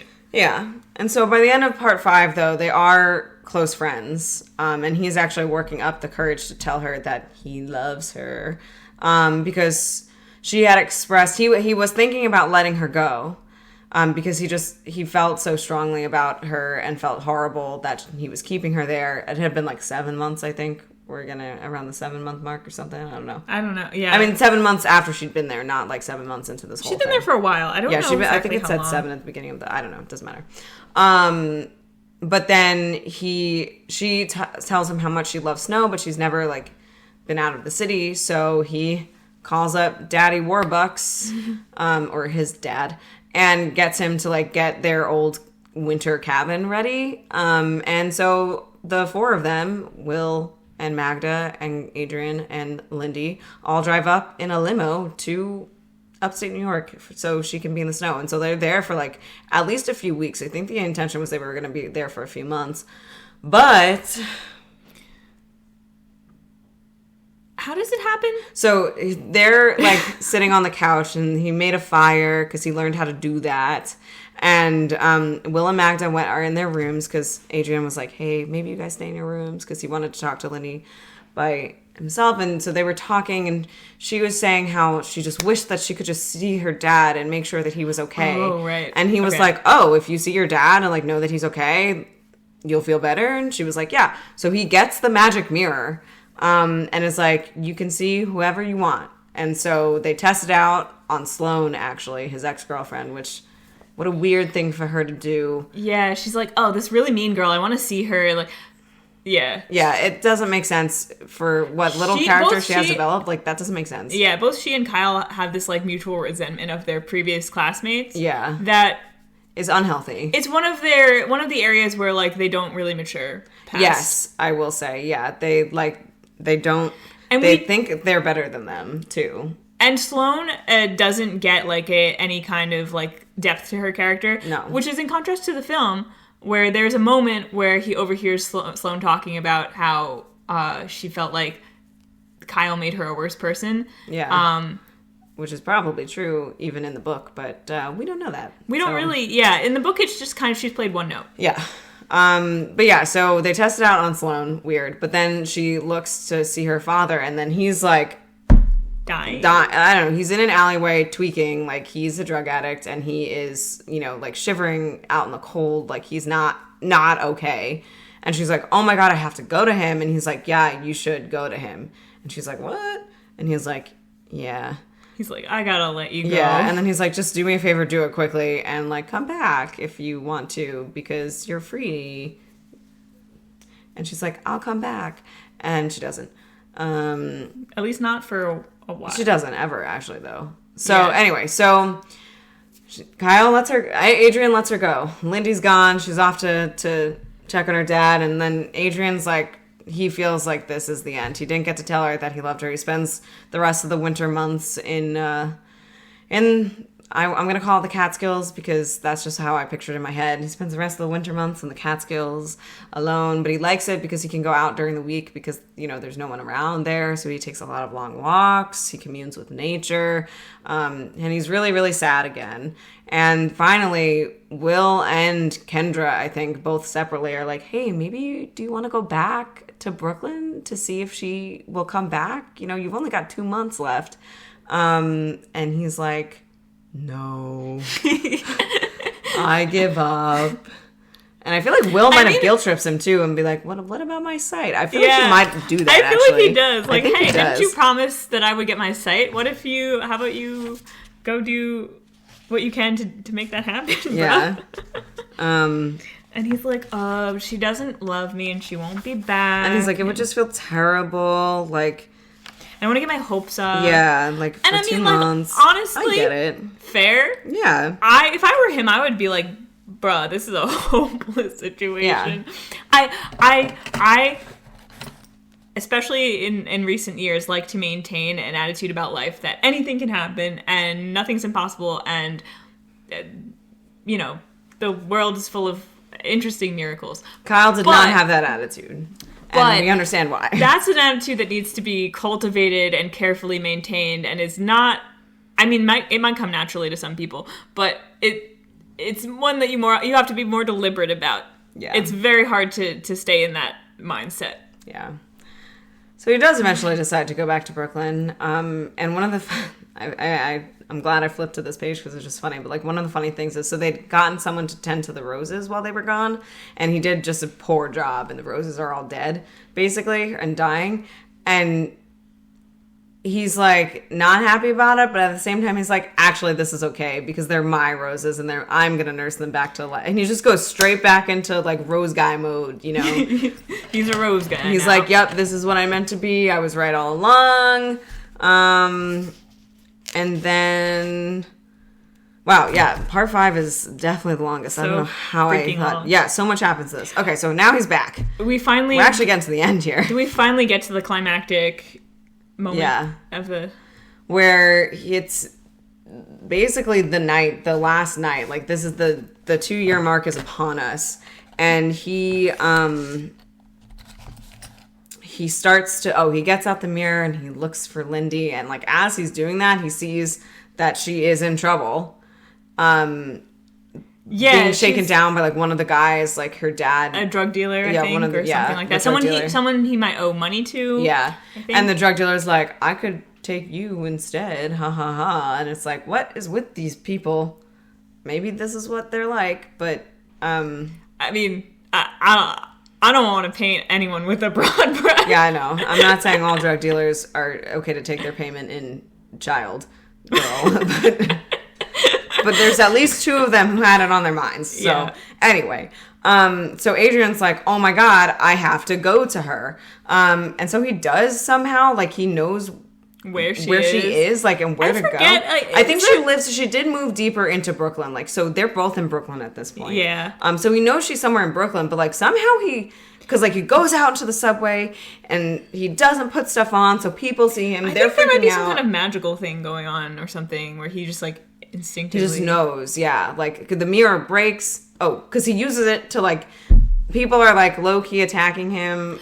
Oh, because he runs like he runs out into the city without a disguise. Yeah. And so this is the mob scene where we get like a mob. Yes, the pitchforks from because you know on the New York subway, it's not like you ever see anything weird. Yeah. I'm not saying that like a human-sized beast like running through the subway. Like honestly, if I saw it, I don't even know how I'd be like, oh, okay. I mean, look.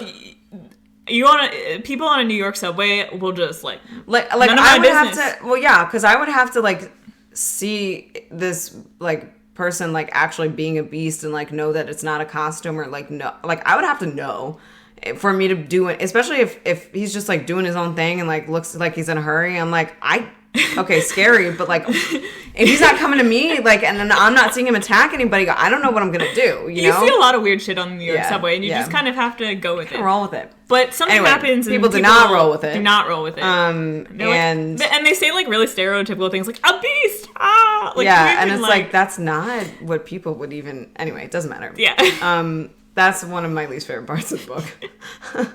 Just story-wise. But yeah, so he gets, like, fights his way through the crowd, breaks the mirror by smashing it on some guy's head, and I'm like, that guy could be dead. That guy's dead. Okay. And so the mirror is gone, but he instinctively finds Lindy, and I read this book twice recently, and I'm not even clear how it happens. I think he might get shot. I think. Yeah. But he's also, as a beast, he was indestructible. Yeah, and which, so... Again, this story could have gone in a whole different direction. He could have been, like, the new vigilante, like, X-Men. Yeah, I know. There's a lot of potential there. But he went to the roses, and you know what? I'm not mad about it. Yeah. Yeah. But yeah, so, like, he was able to, like, heal really fast. Like, he couldn't be killed, or so it seemed. But then he gets shot, and he's, like, bleeding out, and he's like... I think this is the end. Lindy, please kiss me. Even though he's like, it's too late. But, like, then she kisses him and, like, he does turn back and she says she loves him. And, like, he turns back into Kyle. And I don't understand how it happens if it was too late. I just don't get it. Like, I don't know. Maybe Kendra was able to, like, pull some loopholes because she was like, man, I really wanted this maybe. To pull through. Yeah, it's unclear. And... yeah, and then Lindy's actually kind of disappointed that he's like a normal boy, like Kyle. Yeah, well, she's like, oh, you're hot. Yeah, well, that's even in part 6, which is the shortest part of all the books. But like, just to put a bow on this part, like he literally like we never mentioned, I think, that like she had a crush on him, and as Kyle. Like, after he gave her the rose and stuff, because he was, like, hot, and she didn't like that she had a crush on him just because he was hot, and so she tried to be like, well, he was nice, and he seemed smart, but, like, she also admitted, I didn't know him, so I just didn't want to admit that I might only like him because he was hot. Yeah. So then he turns into Kyle, and she's, like, not that fazed. like, she's like, what? She's like, Adrian, but Adrian, how? but how? And he's like, a witch. Like, a witch literally. did it. And she's like, okay. like, oh. And he kisses her, and she's like, okay. And so it was weird. And so that ends part 5. We get the last little... I'd say that the like towards the end of the book is like the weakest point. Like, it the is. climactic Honestly, scene the is the whole worst meat part. of it is like Kyle's transformation, which like not physically, like internal, emotional. Big cat. Did you see it? No. It was like a big black see the fluffy cat. We did see that. Oh my god. It's over to the it might be behind. You might not be able to see it anymore. No. We can run upstairs and see if you can see it in front of the house.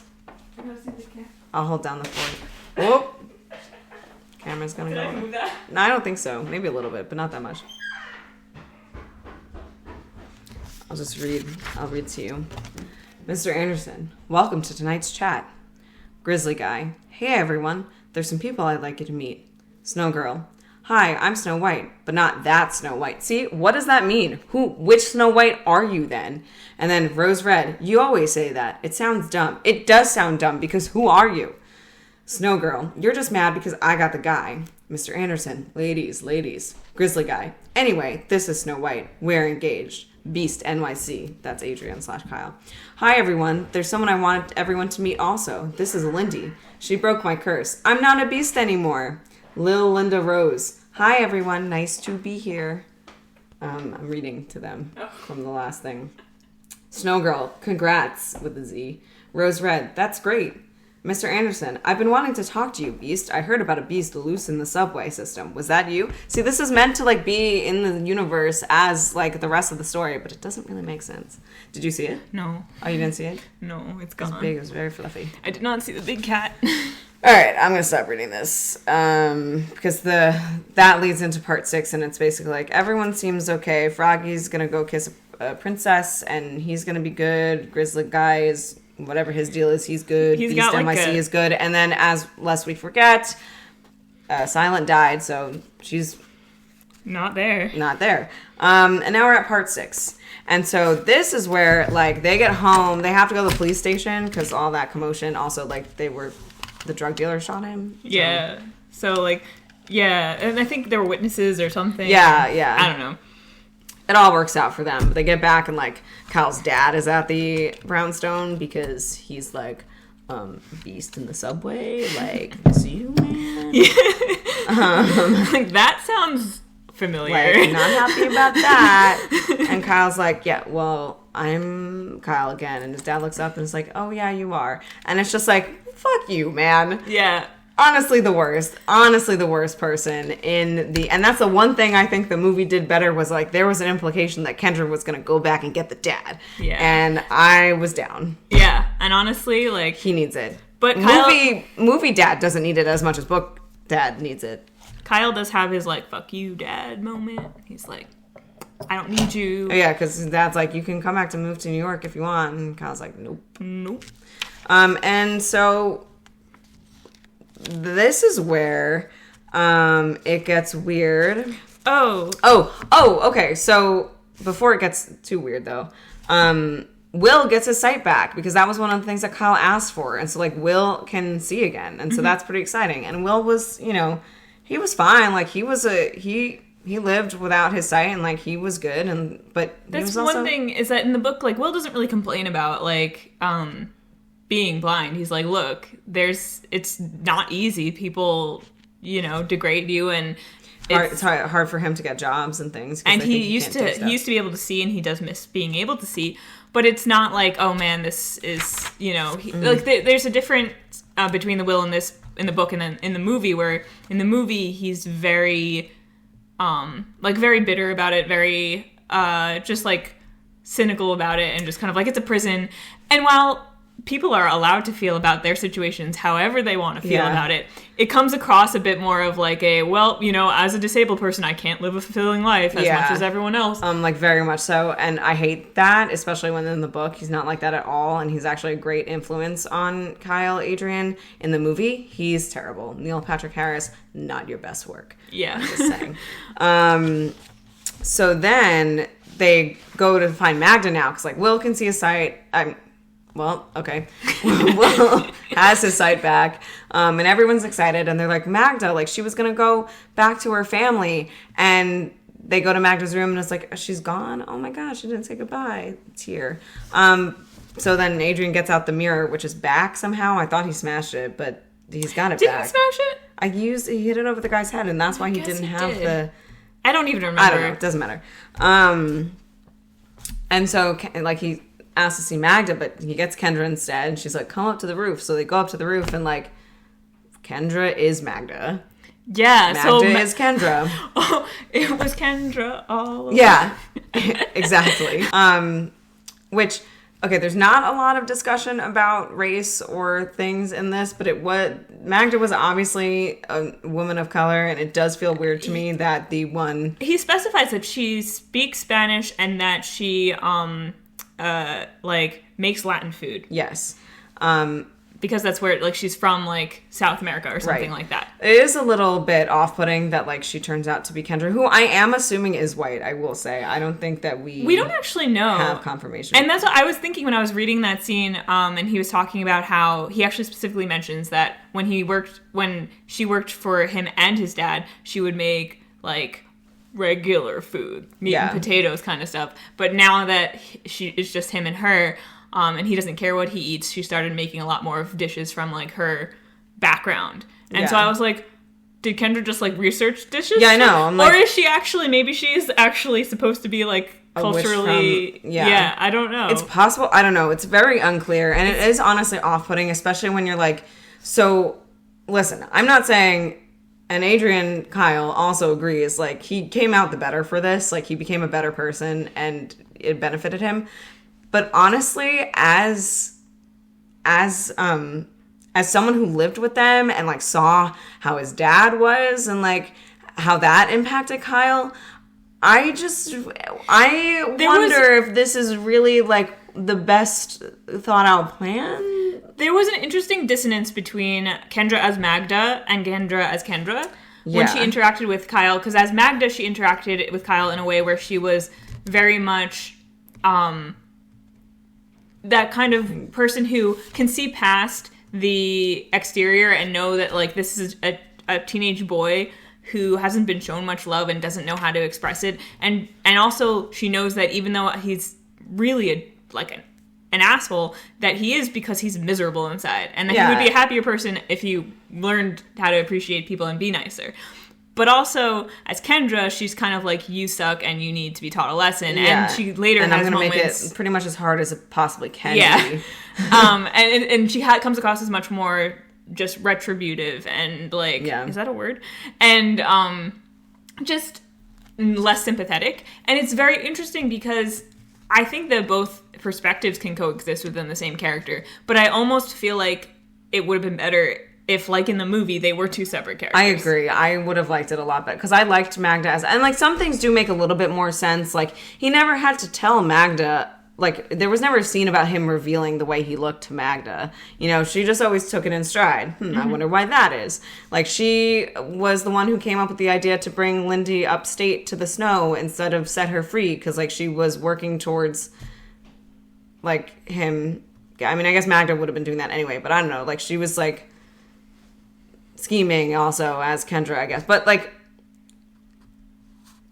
Yeah. I'm not a fan. I would have liked it if because it's also because having Magda as a completely separate character, that's another connection that he had to make. That he made, yeah. And then, so now it's kind of a little bit more artificial if it was this witch who was kind of rooting for it. Yeah. And, like, the thing is, like, Magda's kindness towards him...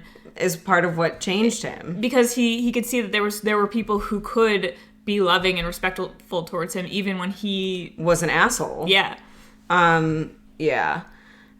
So I didn't like that. And then it was also weird. I don't think it worked either because then it was like, well, the whole thing was that he wished for her was to, like, go return to her family. And he was like, and Kendra's like, I am returning to my family. Like, I had been banished to live with you and now I get to go back. And no one really knows what that means. About like, what that means. I think Kyle there might Adrian's be, like, oh, okay. I wonder if there are other books that are like fairy tale retellings that are set in the same world, and maybe you get to see more of Kendra. I know there's like a Lindy's diary where you get to see more of Lindy's point of view. Oh, maybe we should read that. Maybe do the short little video. Yeah, and it's short. One day in the future.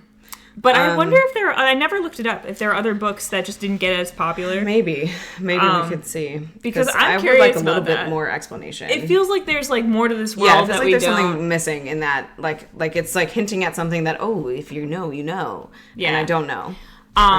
But yeah, I definitely think that Kendra would work better as just a completely separate character. Yeah. And I think it also, it works in the sense that, I mean, Kendra, like I mentioned earlier, Kendra kind of strikes me as like a very intense fairy godmother with like alternative methods of helping her. And charges. it seems like her alternative methods may have gotten her in trouble, and that's how she got stuck being Magda in the first place. Again, unclear though. That's like the implication.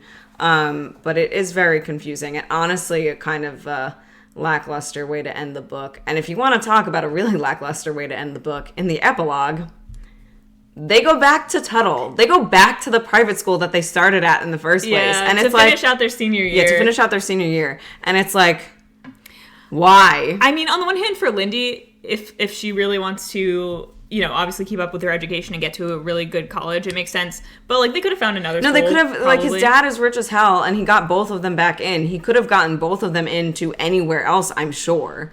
Like, that's kind of the implication. His money can do anything. And so it doesn't make sense to me that they would just go back, and it's with all these people that they left behind like 2 years ago, basically, that they didn't like and still don't like. It would be questionable choices. It would be real triggering for me. I feel like if I were them to go back to that. But the fun thing is that they do get Will a job as a teacher there, and he still like lives with them. Yeah, he still lives. He's She still lives with.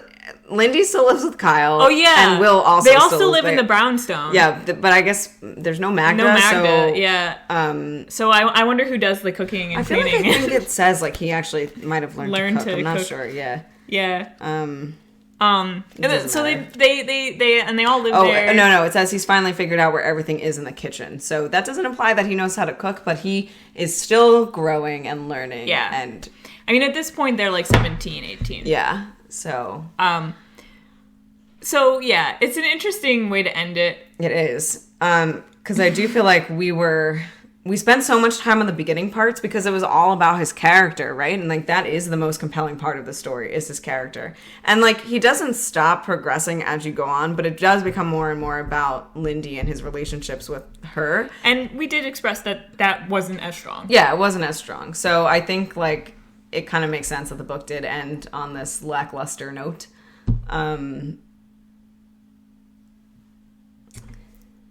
I guess that's pretty much it. So I do have a couple like questions here.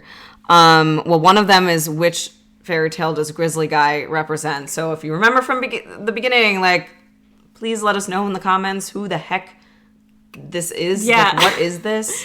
I'm gonna need to do some research if we don't get any answers. Yeah. Because I came to this kind of assuming that Juliana was gonna know. So I'm disappointed. I feel like it must be something that's like that staring me right in the face. I know. But I read this book twice. I mean, like, the only thing I can think of with bears is, like, Goldilocks and the Three Bears, but there's no Goldilocks involved. No. Okay, well, all right, so that's one. Okay, so if you were in Lindy's situation, what would you do? Because she got brought by her father to this guy's apartment, and her father's basically like, I traded you, so this guy wouldn't go to the cops. And she stays with him. She even goes upstate with him. What would you have done? I mean, look, on the one hand, I would be freaked out because, like, Jesus Christ, what is this person gonna do to me? But I guess once learning that he's not gonna, like, I mean, I don't know. It's a pretty nice house. It is a pretty nice house. Part of me feels like I would get pretty comfortable there. Yeah. But I'm also like, it's weird that she didn't even try to leave at all. Yeah. I think. She didn't try to leave ever at any point. Yeah, I feel like we maybe would have, not that this is the only way you could show Lindy's character more, or like give her more of a character, but it could be one way of giving her more of a character. That's showing exactly what I was thinking. How she tries to escape. Yeah. And I guess the fact that she doesn't makes her feel a little bit more passive. Yeah. Which, again, it could be part of her character, but it just didn't feel like there was a lot of thought put into that. Yeah. And so I just thought, like if she really has put all this time and effort into getting herself away you out think of she'd her at least situation. try to negotiate it so that she could still go to school. Yeah, like try to like get they to ended school. up commuting from the Brownstone to Tuttle anyway, which it was the Brownstone's in Brooklyn, Tuttle was in Manhattan. Like, you would have at least thought if she cared that much about it, she would have been like, okay, I'll stay with you here, but I'm going to school during the day. Yeah. And honestly, I think eventually that would have been cool. He might have been like, not yet, like, but maybe. And then that probably would have happened. And honestly, like, that would have been even a better way of being like, hey, you can live here with me now, but you also are free to come and go as you please. Yeah. But it's just safer for you to be here instead of actually literally keeping her as a prisoner. Yeah. Which would have been an even better way to show her, aside from just giving her space. Yeah. Like Will said, it would have been an even better way to show her that you're not like a creep who's keeping her prisoner. Yeah. I don't know. There's some things I could have Because I feel like it could have been if he, especially if he explained the situation with her dad and how, I guess that's why in the movie they make it more of like her life is directly being threatened. Yeah. Because in the book it's really just kind of like he's blackmailing in the book he's her like, dad. yeah. And the dad is literally like, I'll give you my daughter. And he's like, all right, give me your daughter and we'll go to the cops. Great. Yeah. But in the movie, they do change it so that way, like, he comes across the dad killing another guy, sees that guy's accomplished, be like, I'll go after your daughter. So Adrian's like, well, I can keep your daughter safe. And the dad's like, okay. In the movie, he's not Adrian, though. He changes his name to Hunter. Yeah, he changes his name to Hunter, which I don't get that. either. Like, is it... Well, also in the movie, he, like, physically stalks her much more. So part of me is like, is it a play on that? Mirror. Yeah, there's no magic mirror. Yeah. So I'm like, is Hunter a play on that? Because that's actually, like, that makes it a little bit creepier. I didn't think of it that way. Yeah. That's messed up. Anyway, so in the book, though, it's also a little bit, like, more palatable, I guess. He's not kidnapping her, really. Like, he's just trying to keep her safe. But, like, no one really explains that to her. Yeah. Anyway, it doesn't matter. That's the movie. I think there's ways it could have been done stronger, both in the book and the movie. Yeah. Okay, that's pretty much, I think those are my discussion questions. So we do have to do our first impressions and current impressions, which we forgot to do in the beginning. Maybe we could splice this in, or we could just leave it at the end and do it now. But so, what were your first impressions of the book when you read it? So from what I remember, I kind of like what I said earlier when we were discussing the romance plot, I found parts of it compelling, but I also found parts of it like, ooh, too much. Like, just like a little too melodramatic at times. Yeah. And that kind of like, it was like, oh, I like this, but I also kind of don't, you know? Yeah. And and I remember like seeing the movie and just having fun with that, even though it wasn't good. It's a really bad movie, everybody. It is a bad movie. Yeah. But I guess my overall impression of this book was it was okay. Yeah, I actually can't remember my first impression, honestly, too much. I know that I read this multiple times, but I think it was more like it's a quick story. Like, it goes It's really a really quick read. And so it's something that, I can easily pick up. It's compelling enough where I'm like, I'm interested. And then it's over, So I don't really remember too much on how I felt. I liked it enough, I think. Yeah. Yeah, exactly. I liked it enough. And this time around, I would say I got more out of the story in terms of being interested in the transformation of the character, kind of like a lot of these books that we've read, where they don't speak to my soul, but I can appreciate aspects of them that I couldn't before, and or in the opposite direction, find things that I can now put my finger on and be like, that's why that doesn't really work for me. Yeah. Yeah. I mean, I guess I would say pretty similar for me.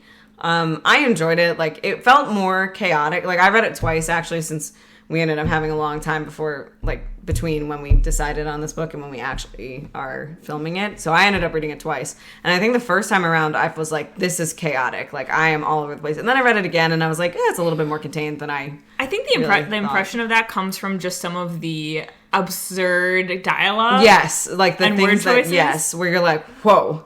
The fugly skanks. Yeah. And you're like, okay, whoa. Like, yes, okay.